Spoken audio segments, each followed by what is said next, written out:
I'm here in Sanda. This area is called Woody Town. Woody Town is the name of the train station where you can get off to come here. Sanda is about 30 minutes to 45 minutes by train from Osaka, about an hour by train from Kobe.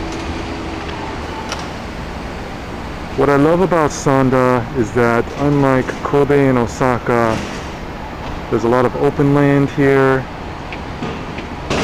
There's a beautiful nature. We've got these beautiful mountains in the background. There's lakes, rivers, beautiful mountains.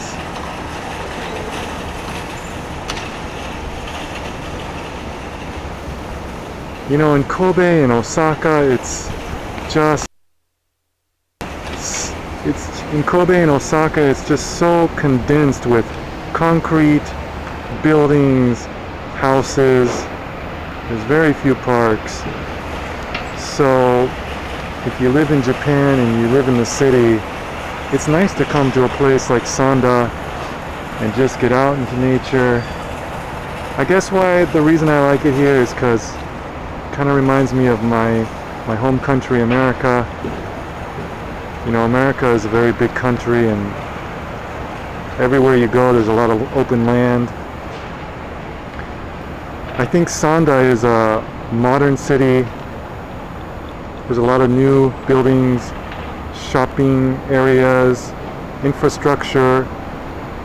In Kobe and Osaka, you have to pay to use the freeways.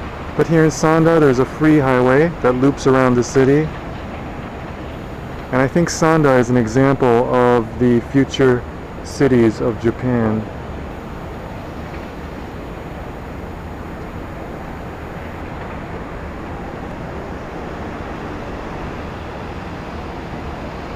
I like to come out here sometimes and just go on a picnic or go hiking. And if I were to move again, I would move out here. You know, because it's nice and open, yet it's still close to the metropolitan areas of Japan, or the Kansai region.